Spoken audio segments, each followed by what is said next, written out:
Hello everybody, welcome back to my channel here on YouTube. My name is Bones of Life. I hope you guys are all healthy and well. Today we're playing some more Tiny Rogues, and I am going to be playing the Gunslinger, take you out with one finger. And we're heading our way on up to heaven. That is the game plan. I think it's to unlock the pirate, maybe? Something like that, I don't know. Anyway, game plan was to get the new champion, the new character from beating the game with him. A little background about our cowboy boy here. He has a 6-shooter with his ability. He shoots 6 shots in succession. All of them are lucky hits. Lucky hits allow me to have a repeat attack on the very bottom left counter there. You're going to see my cowboy hatted boy and a number next to him. That's how many stacked lucky shots I have. So, little thing to note, as I get this panda mask, which is really strong. I freaking love the panda mask. It gets, as you get more food items, it gets stronger. We're also going to pick up the kunai to destroy their armor as we continue along. You're going to notice this is not live commentary. I know, breaking my own heart. I totally remembered to turn on my microphone, by the way. That's not why I'm doing post commentary right now. That's not at all what happened. Anyway, I thought I'd take the chance here as I grab Hand of Hearts, which gives me more lucky hit chance per heart container. And you know me and my heart containers, man, love them. Gosh, that little animation of when you break the armor, by the way, with the kunai. Love it. This game is so lovely. Anyway, I thought that I would take this chance to tell you guys what I liked about the game, or what I'm liking about the game, rather, and what I dislike or what I think could be changed. And I'll separate this into 3 parts. Part number 1 will be about what I like. Part number 2 will be what I don't like or what I feel like could be changed. And part number 3 will involve what the future of Tiny Rogues is, at least on this channel. So we're going to pick up the Tiefling gloves. The more critical chance that I have, the more attack speed that I have. And my whole game plan here is to stack up as many lucky shots as possible, because every lucky shot is a repeat attack, and I'm going to be shooting like an absolute mad lad. Oi, bruv. That's the play. That's what I want to be doing. So let's talk about it. Part 1 starts now for my timeline thing that I do every time. See? Cheating the system. Haha! Anyway. I wanted to talk about why I think this game is so excellent and why I've been addicted to it, man. I've put like over 50 hours in this game easily now, and for very good reason.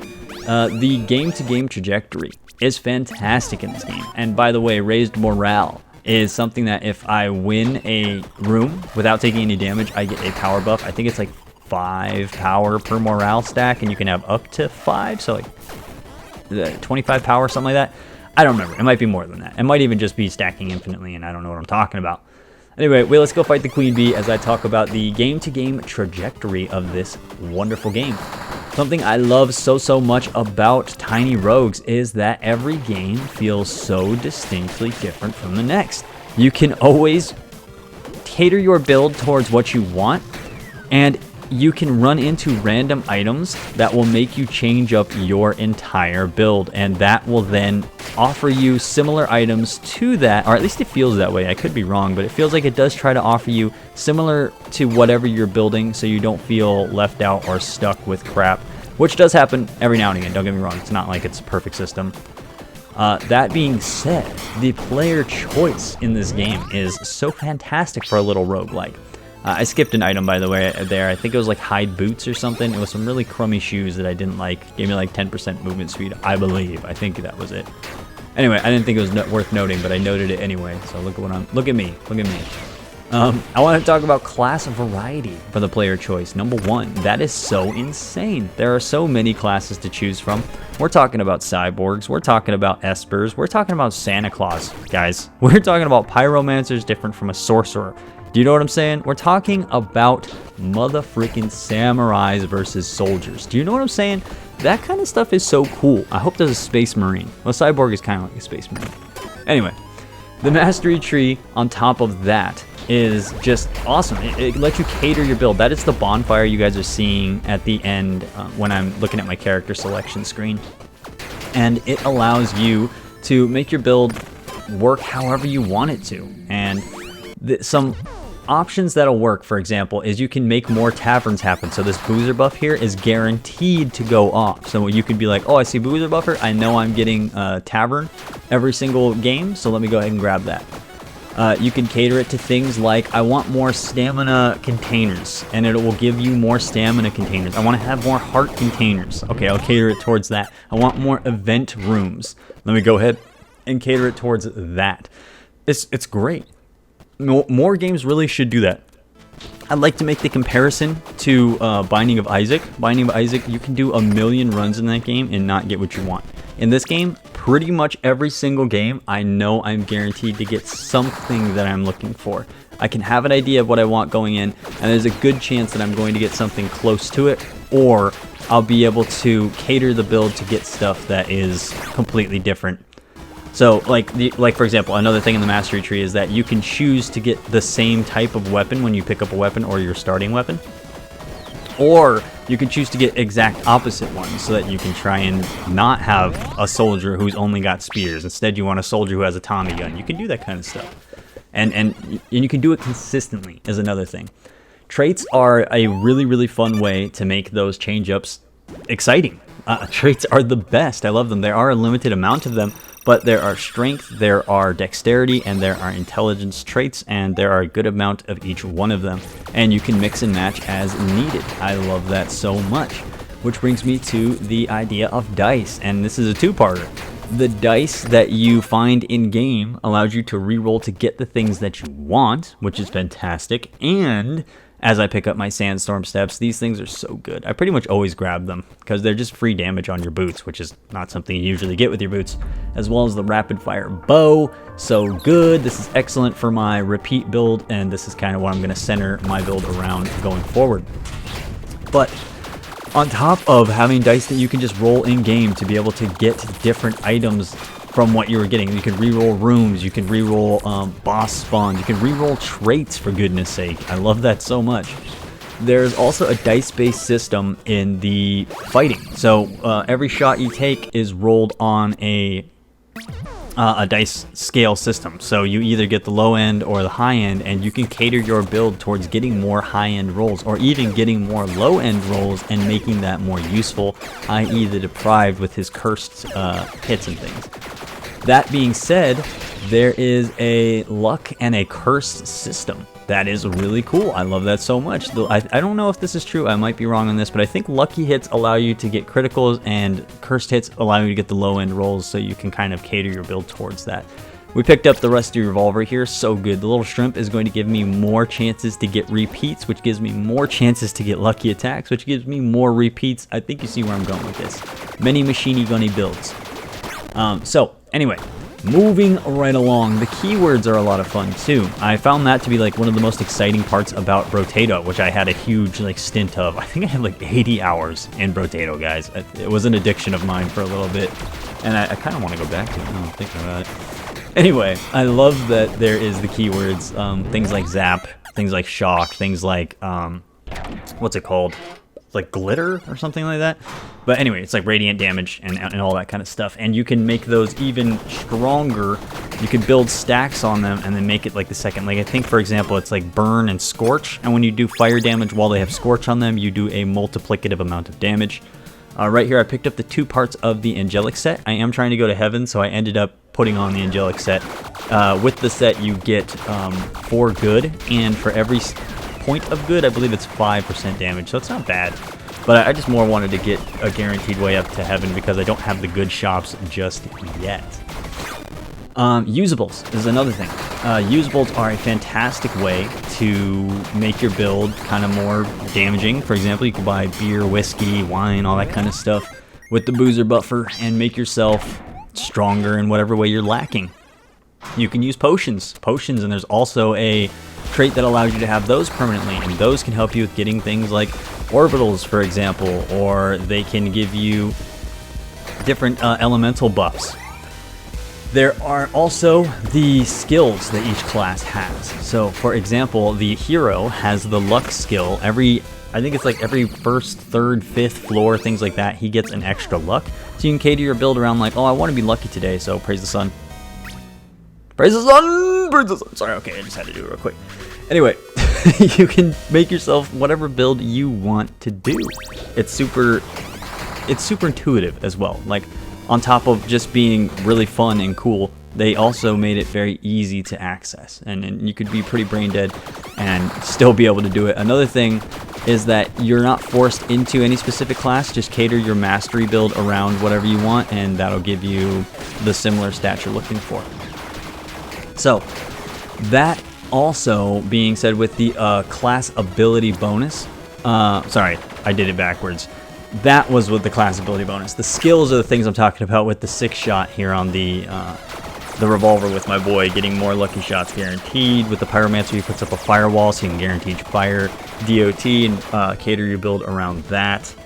It's just intuitive, like the heroic flag in the last one. If you guys remember, it gives me more attack speed to me and my companions. Super duper neat. I like that a lot.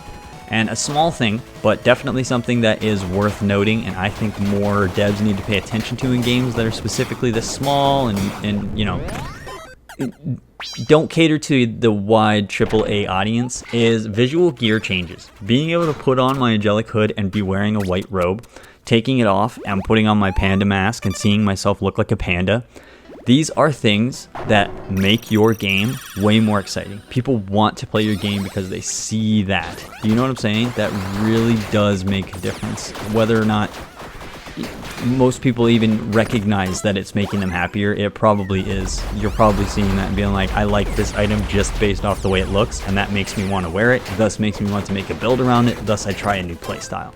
You know, that is so crucial, and not enough games do that, in my opinion. I don't know how hard that is to do, but hey, props to you, developer man, which I think is just like one guy, unless I'm mistaken, who does this game. Good for him, or her, or them, or they, all that. And there's also achievement variety. I'm a huge fan of achievement variety. One of the main things that kept me playing Brotato is trying to beat the Danger 5 runs with all of the heroes, so that I can have the achievements. Binding of Isaac does it in an even better way, where every achievement that you get, you unlock something, like a new baby for you to play in co-op, like a new item for you to pick up during the matches, or a new item for your character to carry when you start the game. That is so cool. This game doesn't do something like that, but what it does do is give you real difficult challenges, honestly, to try and do. Like, there's one, for example, where you have to try and beat the entire game using pretty much only companions. Like, you can't attack even once. Another one is to go unarmed the entire time. You can choose to have no weapon and box your enemies out, and there are actually weapons or items and pickups for that, which is really cool, man. That's, you know, I like that player agency in something that is a little limited, like a roguelike, where you can only do one thing, which is kill the enemy, kill the boss, get to the end, and repeat. So it's fantastic, in my opinion. Now, the other thing that's nice, that was big for me in Isaac, was the route that you can take. So there are boss options at the end of every 10th floor. You're going to be able to kill death and then choose if you want to go Shadow Plains, if you want to go to hell, if you want to go to heaven, and apparently there is one extra option that I was not aware of called the Abyss. So that is just cool, man. If I have like a Radiant-based build, I probably want to go to Hell because I know that they're going to take more damage to Radiant. If I have a Fire-based build, I probably want to go anywhere but Hell because I know that they're probably going to be resistant to it, you know? And that just gives you a little bit more agency, just that little kiss more agency to help you make the right decisions. I'm also not going to pick up this charm here because I don't know what it did, but it said it has an aura of chaos, and to me I was like, is that going to like jumble up my good stat? And if so, I'm good. I don't want to do that. It made me nervous. It probably would have just gave me some charm to do extra damage, but yeah, no. Playing on the I err on the side of caution, as you guys know, as much as I possibly can. So we move along into the death build, and look at all of these shots, all of these hammers. It's very satisfying. I just wish that I had the like explosive force, which I think I passed up in the earlier part. I can't remember. The explosive force would have been so good on this build. It really, really would have. But Blessed Hammer is kind of my backup, and it's fine. It's looking good to me. Anyway, I was a Hammerdin back in Halo 2 days. I loved the AoE Hammerdins. They were just so fun to me. So it kind of reminds me of that. That's why I like picking up that item a bunch. But moving right along, moving into part 2.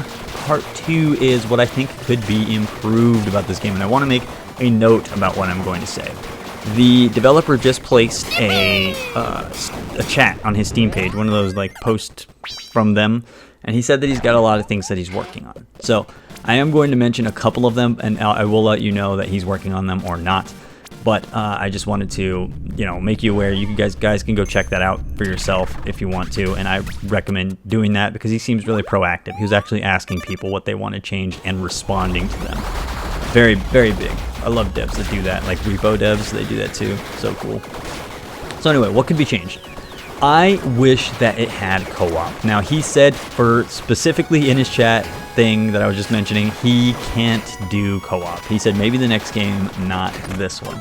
And that's a heartbreaker a bit, because this game would lend itself super well to co-op, in my opinion. Too biggity bad. But perhaps mods, and he did say that he's going to be looking into having people be able to mod it potentially, and that could be a thing that may work out for me, and I'm pretty excited about it because I want to share with my buddy in this game. Since Binding of Isaac just started doing their co-op, we've been playing a lot more together, and it is fun. It is so fun, dude.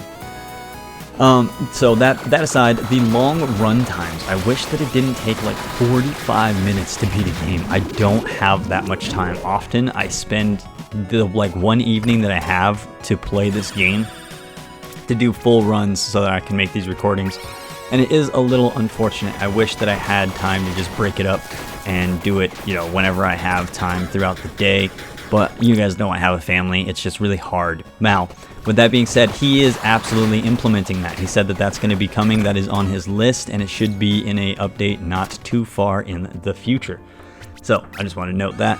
Another thing, black backgrounds. I understand it needs to be there. This is very nitpicky. Okay, I'm being full transparent with you. I understand that this is being nitpicky, but I wish there was a way to make the background just a little bit more interesting.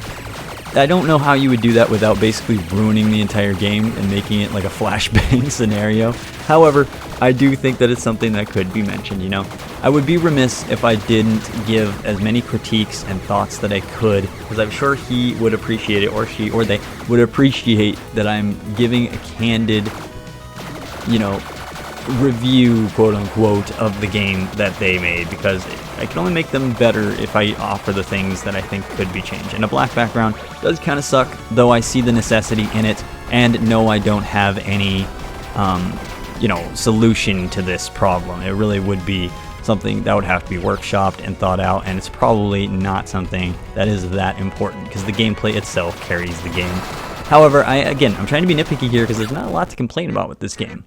Now, one thing I can complain about very easily is, this is Cinder 16 specific, by the way. Cinder 16 is the game mode that I'm playing on. It gives you a bunch of modifiers. If you look in the top right, you're going to see what the modifiers are, and that Cinder 16 is active. Party Enchanted is those little confetti poppers. They keep showing up randomly around the map just to mess you up. That is the whole point of them. I love the modifiers in Cinder 16. However, one thing I don't like, and it's actually two things I don't like, but it's the same subject matter, is robots. These robots, man. The things about these robots drive me nuts.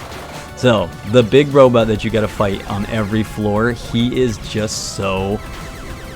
He was fun the first 100 times, but now that I've fought him like so many times in a row, I wish there was a slight variation to him. And here would be my suggestion. Per floor, there is a new theme. Every theme of the floor could be the way that the bot is changed up. Let me give you an example. If you go to heaven and you fight the bot in heaven, when you break his armor bar or you get him down to half health, he breaks an eye from his cannon and becomes a mechanical seraphim, and then does some sort of special attack from there involving angelic qualities or whatever the angel type attacks are, some yellow arrows, whatever. You get the point. Same thing with hell. He turns into a demon. He does demon things, right? You're in the magma level, he turns into a firebot, and when he does his dash attack and hits the wall, it creates a pool of lava underneath him and then cracks the wall, and that starts spraying out magma or something. That'd be a lot of fun. By the way, get wrecked, Buhbye. Get absolutely wrecked. I said robots because, aside from him, I think the two robots at the end of the level when you fight the boss could also be mixed up, and here's a thought process I had for that.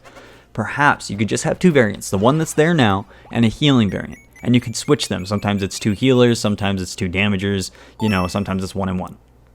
The healers try and hide from you and heal the boss and the other robot as you damage them, or even put up like an armory shield. And yes, I understand that makes the game harder, but that's kind of the point of Cinder 16. BT Dubs, first time into Heaven Level 2, I was so excited. Oh my goodness. This was a long time coming. There's not a lot of ways to get good in the, There's not a lot of ways to get the good stat, in my opinion, or at least I was having a hard time finding it without looking up guides. So having the Angelic Ring and the Angelic Hood helped me a ton to be able to get here. So I was very excited. A little bit nervous, by the way. I didn't know what to expect here. Little Pegasus monsters are really cool. I love the Seraphim so much. They might be my favorite character design in the game, outside of like some of the characters. The monster design, sorry. Seraphims are freaking cool. Anyway, those robots could be changed in that way, and I think that would help the game's variety a little bit for the Cinder 16 side of things. And maybe even up Cindering 16. I could see it being Cinder 20, Cinder 24, you know, why not? More modifiers, more craziness, the better, you know. I enjoy playing at hard difficulties. I like punishing games. I'm just a big fan of that. Like, I play permadeath when I play games like Diablo and things, you know. I prefer it when it's really hard. I think the challenge is in... I think the fun is in the challenge, you know what I mean? That's the best part of it. Beating it, especially like when I won last round with the hero. That was my first time up against Amon, and I beat him on Cinder 16, never seeing him before. It's so gratifying to get that kind of experience, man, you know? I love it so much. So that's it for my critiques. That's all I have to say for that part of the segment, you know, and I'm stretching. I really am. I'm trying my hardest to try and come up with stuff to be, you know, to note, to say that could be changed, because it's such a good game. It's really hard to find those things, which props to the developer. I really enjoy your game a lot, but I'd be remiss if I didn't try to give you some sort of critiques. Not that you'll ever watch this, but if you did, hey, cool, hey, bud, what's up? Anyway, moving on to part 3. I just wanted to say what my future is with this game. I do intend to play it a bunch more. I still have a whole lot of things that I want to accomplish as we move on to the one final rest and go up against the lady herself. I know, I'm so excited, dude. I feel it right now. I'm literally feeling it right now. I was so nervous going against this boss. I decided to throw on my panda mask because I think 1.30 some odd times is more damage than 25%. I think, guys. Me tinks with my brain. So anyway, here's Eden. It seems you bested my loyal guardian, Buhbye. Standing before me, it's clear your heart is pure. Yet you keep waging forward on your path of destruction. Your unending ambitions are evident as ever. You keep defying the tapestry of fate again and again. Even as far as challenging the very heavens themselves. Tell me, mortal, are you prepared to face your ultimate trial? Justice shall prevail. Alright, lady. Have my machine gun. But no, I'm planning to beat the thrones. I still have the abyss to get through, and there are a bunch of achievements that I am going to be targeting before I am done here. And yes, remember, this is my first time ever playing this boss. I had no idea I needed to stay in the yellow circle, so don't be too hard on me, guys. I know I'm newbie. I'm seeing it myself looking back, and I lost a revive where I didn't need to, because I could have just stayed in the circle and been fine. But overall, I thought I handled it pretty good. This battle has been really, really, you know, intuitive. It's easy to see what you're supposed to do. You know, you understand, and that's what he does so well with his boss mechanics. He really makes it not difficult to understand where you should be standing, what you should be doing, as long as you're paying attention. But again, I was just nervous here. And this is such a cool ability. I didn't realize that there was like a counter of how many on the top there, like 3 out of 3 and stuff, and every one that you pick, that's where the safe spot's going to be. So you gotta be careful not to put the opposite sides, unless you got enough dashes to get back and forth through it. This freaking attack, man. Oh, you gotta dash and dash. Alright, I did that last time. I gotta stop doing the same stuff, but I can't help it. Eden's so freaking cool. A really cool fight. Amon was probably my favorite fight so far, just because of his like mid transformation thing. It reminded me so much of, I think it was Belial in Diablo 4, was it? So much fun. But look at me here, see? I figured it out. I figured it out, guys. Aren't you proud of me? Oh, so yeah, I will still be playing this game. There will be more to come. Do not worry. Exhilarating. I sense the profound goodness within your heart. It empowers you beyond mortal strength. You fight with radiant determination. For your final gift, mortal, I shall stop holding back.